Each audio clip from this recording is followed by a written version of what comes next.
Good morning, students.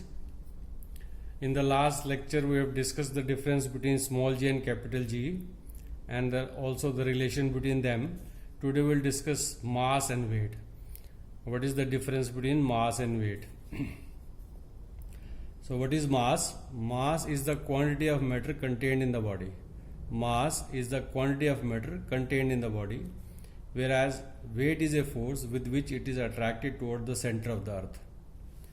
I repeat, mass of a body is the quantity of matter contained in the body, whereas weight is a force with which it is attracted toward the center of the earth. From Newton's second law, you know that force is directly proportional to the product of mass and acceleration. In case of freely falling bodies, the acceleration is acceleration due to gravity, so we can write force is equal to m into g. The force of attraction of the earth on the object is also known as the weight of the object and it is denoted by W. So इस force को हम W ले सकते हैं, यानी weight of the object ले सकते हैं. So replace force by weight. So weight will be equal to the product of m into g, mass into acceleration due to gravity. Means अगर mass को acceleration due to gravity से multiply कर दो तो वो weight बन जाएगा and weight is a force. Weight is a force. तो फिर से देखो, weight is the force with which it is attracted toward the center of the earth, and according to the definition of force, F is equal to ma. In case of freely falling body, the acceleration becomes acceleration due to gravity, so it is become g. So F becomes m into g, and this is the force of attraction of earth on the object is known as weight of the object. यानी जिस force से अर्थ किसी object को अपनी तरफ खींचता है उसी को weight बोलते हैं बेटे. So we can replace that force by the weight of the object. So weight is also a force. So weight becomes m into g. Right? तो अब और क्लियर करने के लिए देखो जैसे अगर मैं कहता हूँ कि what is your mass, तो आप बोलते हो, अब जनरली हम ऐसे पूछते हैं what is your weight, तो बोलते हैं 50 kg. एक्चुअली में वो 50 kg जो है वो उसका मास होता है, वेट नहीं होता है.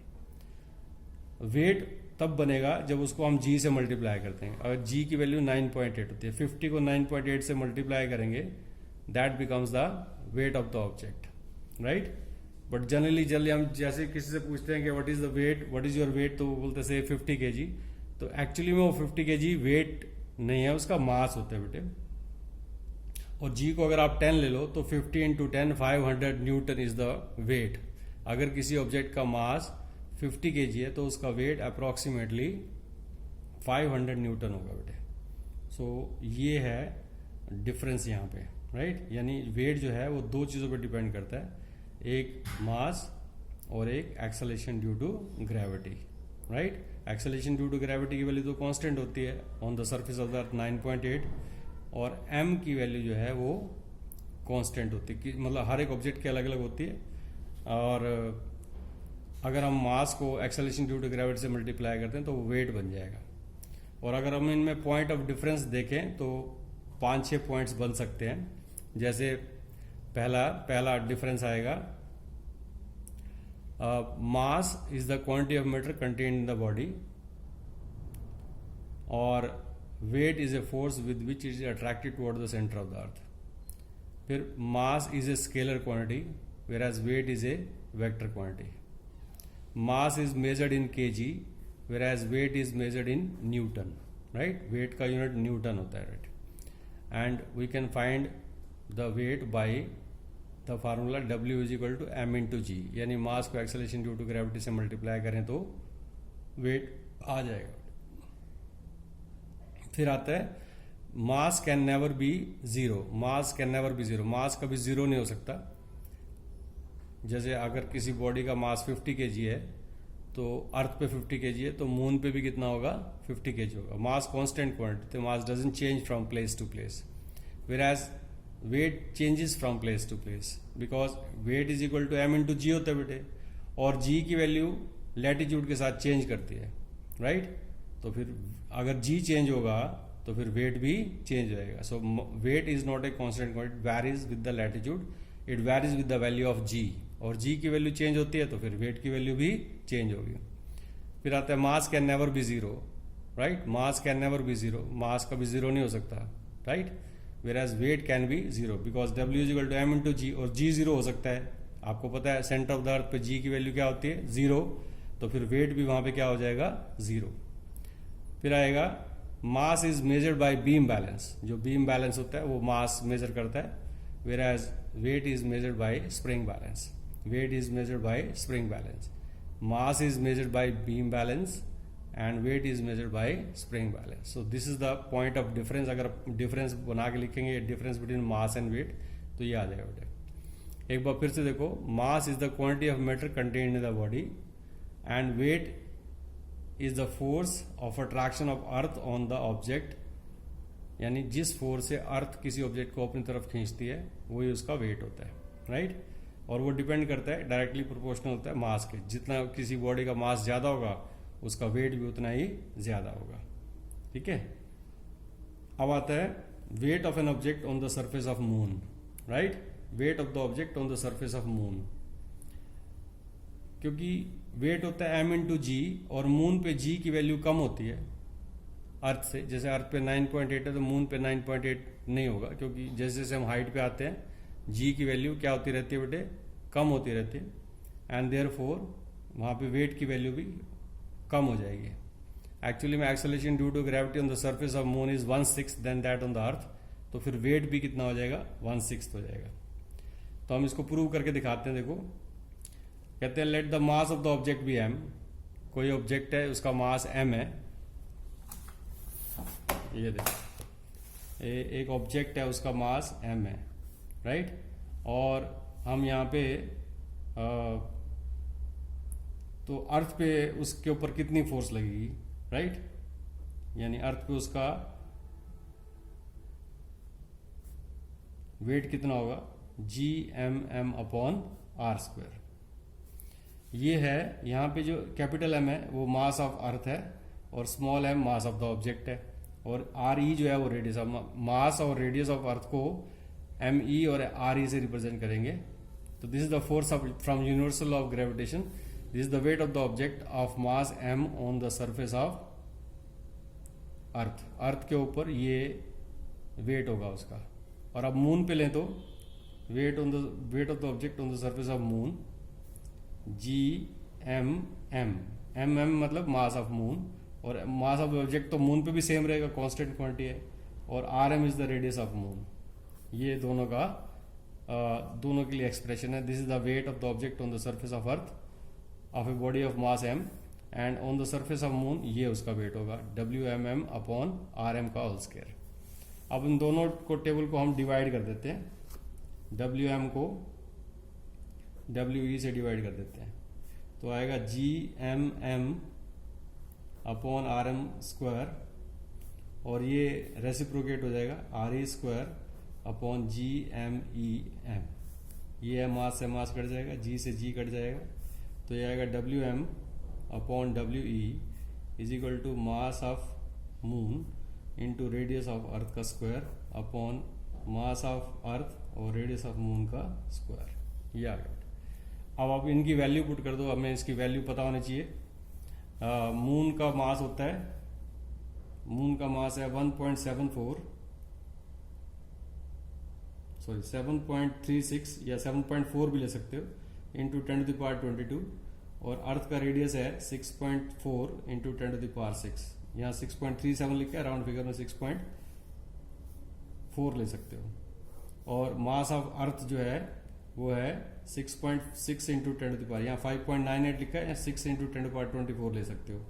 और रेडियस ऑफ मून होता है 1.74 इंटू 10 टू द पावर 6 का होल स्क्वायर. ये वैल्यूज हमें याद होनी चाहिए. यानी मून का और अर्थ का रेडियस और मास हमें पता होना चाहिए इस कैलकुलेशन को करने के लिए. तो सबसे पहले हमने बताया था आपको जीरोस को टैकल करते हैं. तो 7.4 इंटू 10 टू द पावर 22, और ये स्क्वायर है तो 6.4 दो बार आ जाएगा, और 10 की 6 का स्क्वायर करेंगे 10 टू द पावर 12 आ जाएगा.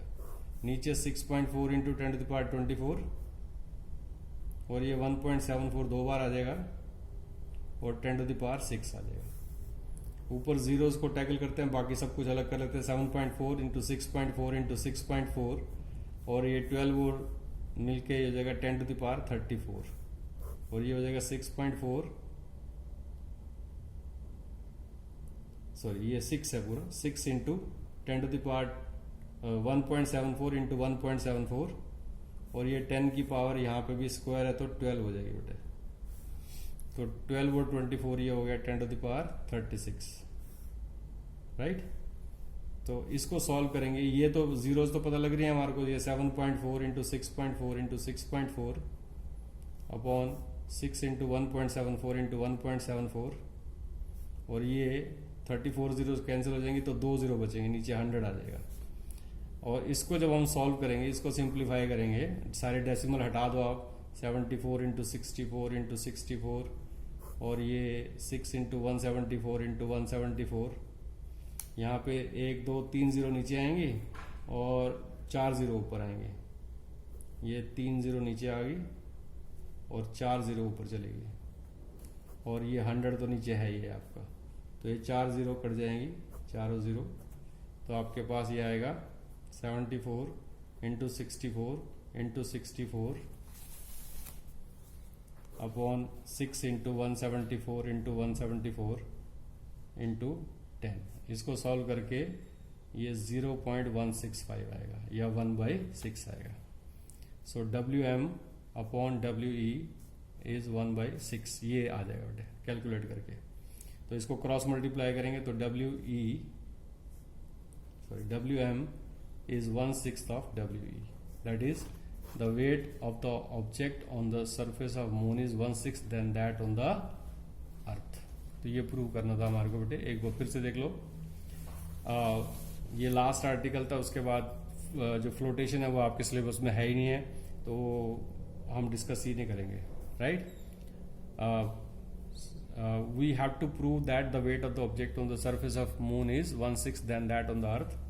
सपोज कोई ऑब्जेक्ट है, उसका मास m है, राइट। मास तो कांस्टेंट होता है, मून पे भी यही रहेगा और अर्थ पे भी यही रहेगा। तो फ्रॉम यूनिवर्सल लॉ वेट क्या होता है? Weight is a force with which the earth और moon attract the object on towards itself. अगर मून पे कोई ऑब्जेक्ट है तो मून जो फोर्स लगाएगा, जिस फोर्स से अपनी तरफ खींचेगा, वो वेट है उसका। अर्थ पे उसका वेट, जो अर्थ उसके ऊपर बॉडी पे फोर्स लगाएगी, वो उसका वेट है। तो फ्रॉम यूनिवर्सल लॉ दोनों के बीच में कितना फोर्स होगा हम यूनिवर्सल लॉ से निकाल सकते हैं। यहाँ पे आप जैसे F होता है ना, F is equal to G/m/1r², और weight is also a force, so we replace force by weight. So weight on the surface of earth is G/m/r²। ये m/e का मतलब मास ऑफ अर्थ है और r/e का मतलब रेडियस ऑफ अर्थ है। इसी तरह से the same object when taken to the moon, उसका वेट कितना आएगा? G/m/m/r²। mm यहाँ मास ऑफ मून है और rm जो है रेडियस ऑफ मून है। सेकेंड इक्वेशन को फर्स्ट इक्वेशन से डिवाइड करते हैं। Divide equation second by first, तो WM/WE ये आ जाएगा बेटे। ये सब कुछ कैंसिल हो जाएगा, यहाँ पे बचेगा मास और रेडियस बचेंगे। और अब इनकी वैल्यूज हमें याद होनी चाहिए। रेडियस ऑफ अर्थ कितना है, मास ऑफ अर्थ कितना है, मून का भी रेडियस और मास पता होना चाहिए। ये वैल्यू यहाँ पुट करेंगे और कैलकुलेट करते करते हम फाइनली यहाँ तक पहुँचेंगे। ये आपको ट्राई करना पड़ेगा, 2-3 बार आप ट्राई करोगे तभी आपको समझ में आएगा। सो आखिर में ये वैल्यू आती है 1/6 आती है। क्रॉस मल्टीप्लाई करेंगे तो weight of a body on the moon is 1/6 than that on the earth, right. तो ये था बेटे mass and weight, and what is the weight of a body on the surface of moon, right. उसके बाद जो articles हैं, उसके बाद ये आर्टिकल है थ्रस्ट एंड प्रेशर। ये सिलेबस में नहीं है, और थ्रस्ट एंड प्रेशर, हाँ थ्रस्ट एंड प्रेशर भी है आपके सिलेबस में। बॉयंसी नहीं है, बॉयंसी प्रेशर इन फ्लूइड्स ये आपके सिलेबस में नहीं है। तो थ्रस्ट एंड प्रेशर हम कर लेते हैं। थ्रस्ट क्या होता है ये देखो, यहाँ पहले before we move on to the next article, एक ये क्वेश्चन था। ये था एक तो, what do you mean by free fall? What do you mean by free fall? When a body falls freely under the action of gravitational force only is called free fall. What do you mean by acceleration due to gravity? The acceleration produced in the freely falling body due to earth gravitational force is called acceleration due to gravity. और इसकी value कितनी होती है? 9.8 metre पर second square. फिर ये question है जो आज हमने पढ़ा है, what are the difference between mass of an object and its weight, right? ये हमने 5-6 डिफरेंस से आपको समझा दिए। Why the weight of the object on the moon is 1/6 than that on the earth? ये भी अभी आर्टिकल अभी आपने प्रूव किया है, राइट। फिर आता है thrust and pressure. Thrust and pressure, thrust is also a force, ठीक है। द परपेंडिकुलर फोर्स को थ्रस्ट बोलते हैं, right. When a force falls normally, that is called the perpendicular force acting on the object is called thrust, right? Thrust is also a force and thrust is perpendicular force, right?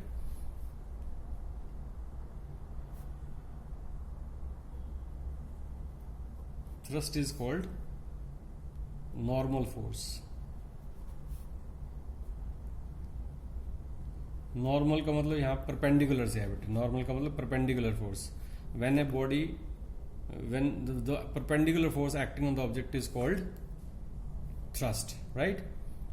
यानी जैसे ये है, जैसे ये pen है, इसको मैंने ऐसे परपेंडिकुलर फोर्स लगाया, यहाँ से इसको मैं प्रेस कर रहा हूँ, तो या थंब नेल को ऐसे प्रेस करेंगे थंब से पिन को या थंब पिन को, तो that is called the perpendicular force, right. और प्रेशर क्या होता है? Pressure is thrust upon area, thrust upon area. Pressure is thrust upon area. Thrust क्या होता है? फोर्स, यानी परपेंडिकुलर फोर्स, और एरिया तो पता ही है, force upon area is called pressure. Force का यूनिट होता है न्यूटन और एरिया का होता है मीटर स्क्वायर। तो प्रेशर का यूनिट हो गया न्यूटन पर मीटर स्क्वायर। न्यूटन पर मीटर स्क्वायर को पास्कल भी बोलते हैं, pascal. So the SI unit of pressure is pascal. हमने आज नया आर्टिकल क्या पढ़ रहे हैं? Thrust and pressure. Thrust is another name of force. When the force acting on the body perpendicularly, that perpendicular force is called thrust, right? And pressure is thrust upon area, right? So you can say that the pressure of a body is defined as the thrust or the perpendicular force acting on the body per unit area is called pressure. तो pressure is equal to thrust को force से represent करेंगे, ये F हो गया, और area को ए से, तो force upon area. Pressure is force upon area, बस फोर्स परपेंडिकुलर फोर्स है इसलिए उसको थ्रस्ट बोलते हैं। और फोर्स का यूनिट होता है न्यूटन, एरिया का होता है मीटर स्क्वायर। तो न्यूटन पर metre square is the force, is the unit of pressure, और न्यूटन पर मीटर स्क्वायर को हम क्या बोलते हैं? पास्कल। पास्कल को शॉर्ट फॉर्म में पीए लिख देते हैं, राइट। तो pascal is the SI unit of pressure, right. तो यहां से आप देख सकते हो pressure is directly proportional to the force and inversely proportional to the area. Directly proportional to the force and inversely proportional to the area, यानी force जितना ज्यादा लगाओगे उतना ज्यादा प्रेशर होगा, और एरिया जितना ज्यादा होगा उतना प्रेशर कम लगेगा, और जितना एरिया कम होगा उतना प्रेशर ज्यादा होगा। जैसे एग्जाम्पल ले लो, ठीक है। जैसे मान लो इस पे बहुत सारे क्वेश्चन आते हैं कि जैसे मान लो एक कोई ब्रिक है, ठीक है, और ब्रिक एक ऐसे पड़ी है, ऐसे ये ऐसे फ्लैट, या फिर ऐसे रखी है। अब देखो सेम ब्रिक है, ऐसे रखेंगे और ऐसे रखेंगे। मान लो एक कोई सैंड की सरफेस है, उसके ऊपर हमने ब्रिक को ऐसे रखा या फिर ऐसे रखा, तो किस केस में डिप्रेशन ज्यादा होगा, यानी अंदर कितना, किस में ज्यादा जाएगा? यहाँ पे दोनों ब्रिक सेम है, दोनों का वेट सेम है, एक जैसी ब्रिक है, दोनों का साइज, मास सब सेम है। लेकिन इस केस में जब फ्लैट रखते हैं ब्रिक को, तो इसका सरफेस एरिया ज्यादा है, यहाँ एरिया ज्यादा है, तो फिर प्रेशर कम लगेगा, इसलिए डिप्रेशन कम होगा। यहाँ पे जो है, जो बेस एरिया है वो कम है, जिसपे वो चल रहा है, जिसके बेस पे हमने रखा है वो एरिया कम है, सरफेस एरिया कम है, तो एरिया जितना कम होगा प्रेशर उतना ज्यादा लगेगा। तो इस केस में प्रेशर जो है ज्यादा लगेगा। जैसे और एग्जांपल हो, जैसे आप मान लो अपने मैट्रेसेस के ऊपर खड़े हो जाते हो, अपने आपका जो घर में बेड है उसको, उस मैट्रेस है उसके ऊपर खड़े हो जाते हो, तो आपकी पूरी बॉडी का वेट जो है वो किसके ऊपर है? सारे फीट के ऊपर है, राइट। और इसलिए आपका मैट्रेस काफी अंदर तक चला जाएगा क्योंकि सरफेस एरिया कम है।